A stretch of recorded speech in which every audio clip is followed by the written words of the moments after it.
NTRC কর্তৃক সনদপ্রাপ্ত চাকুরি প্রত্যাশী ভাই বোন, আশা করি সবাই ভালো আছেন। যদিও ভালো থাকার কথা নয়, কারণ ষষ্ঠ গণবিজ্ঞপ্তি প্রকাশ করেছে এবং ষষ্ঠ গণবিজ্ঞপ্তি ঘিরে আপনাদের যে স্বপ্ন ছিল সেই স্বপ্নটাও অঙ্কুরে বিনাশ হয়ে গিয়েছে। তো আজকে 13 থেকে 18তম সনদপ্রাপ্ত ভাই বোনদের নিয়ে কিছু কথা বলবো, বিশেষ করে যারা সনদ পেয়েও এই ষষ্ঠ গণবিজ্ঞপ্তিতে আবেদন করতে পারছেন না। আমি দেখেছি যে বিভিন্ন সময়ে 13 থেকে 18তম সনদ প্রত্যাশী যারা ছিল বা সনদ পেয়ে বিভিন্ন সময়ে তারা 1 থেকে 12তমদের নিয়ে হাসি তামাশা করেছে। তারা সনদ পেয়ে আবেদন করার সুযোগ পায়নি বা বয়সের বেড়াজালে আটকা পড়ে আবেদন করার সুযোগ পায়নি, বা আবেদন করার সুযোগ পেয়েছিল কিন্তু এনটিআরসির অব্যবস্থাপনার ফলে হয়তো তারা চাকুরি পায়নি। তাদেরকে নিয়ে যেভাবে আপনারা মন্তব্যে তীর ছড়েছিলেন, আজকে কোথায় গেল আপনাদের অহংকার? 13 থেকে 18তম একটা বিরাট অংশ এবারে ষষ্ঠ গণবিজ্ঞপ্তিতে তারা কিন্তু আবেদন করতে পারছে না। হয় সার্টিফিকেটের মেয়াদের মার কাছে পড়ে গেছে, না হয় বয়সের মার কাছে পড়ে গেছে। বিশেষ করে 16, 17 এবং 18তমর একটা অংশ কিন্তু আছে। এই অংশটা কিন্তু কম নয়, একটা বিরাট অংশ। যদি 2000ও বলি সেটাও কিন্তু বড় অংশ। তো এই 2000 সনদধারী নয়, বরং 2000 পরিবার যারা স্বপ্ন দেখেছিল যে ষষ্ঠ গণবিজ্ঞপ্তিতে হয়তো বৈষম্যের অবসান ঘটবে, কিন্তু ঘটেনি। এখানে বৈষম্য আরও বেড়ে গেছে।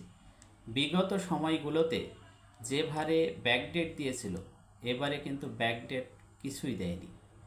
তো এবার আপনাদের কেমন লাগছে? আপনারা তো 1 থেকে 12তমদের নিয়ে কত হাসি তামাশা করলেন, এখন কি ভালো লাগছে? একটা কথা মনে রাখবেন, কাউকে নিয়ে হাসি তামাশা করলে আপনার সামনে কখন যে সেই সময়টা আসবে যেদিন আপনাকে নিয়েও অন্যরা হাসি তামাশা করবে, সেটা কিন্তু কেউ বলতে পারে না। এই জন্য প্রত্যেকের অধিকারকে, চাওয়া পাওয়াকে সম্মান দেখানো উচিত। তো আমি আপনাদেরকে নিয়ে তামাশা করছি না, জাস্ট আপনাদের মনে করিয়ে দিচ্ছি। কারণ আমি সাক্ষী, 13 থেকে 18তম একটা বড় অংশ সবসময় 1 থেকে 12তমদের নিয়ে একটা হাসি তামাশার পাত্র খুঁজে নিয়েছিল। আজকে 18তমর ভিতর একটা বড় অংশ তারা সনদ পেয়েছে। কত কষ্ট করে এই সনদ তাদের অর্জন করতে হয়েছে। সামান্য কয়েকটা দিনের জন্য, সামান্য কয়েকটা মাসের জন্য তারা আজকে ষষ্ঠ গণবিজ্ঞপ্তিতে আবেদন করতে পারছে না। বুঝছেন? এটাই হলো এনটিআরসি, এটাই হলো এনটিআরসির অব্যবস্থাপনা। তারা সময়ে বা বলা যায় যুগে যুগে তাদের এই অরাজকতা তারা কন্টিনিউ করে নিয়ে যাচ্ছে, আর ভুক্তভোগী হচ্ছি আপনি, আমি, আমাদের মতো চাকরি প্রত্যাশী যারা আছে তারা।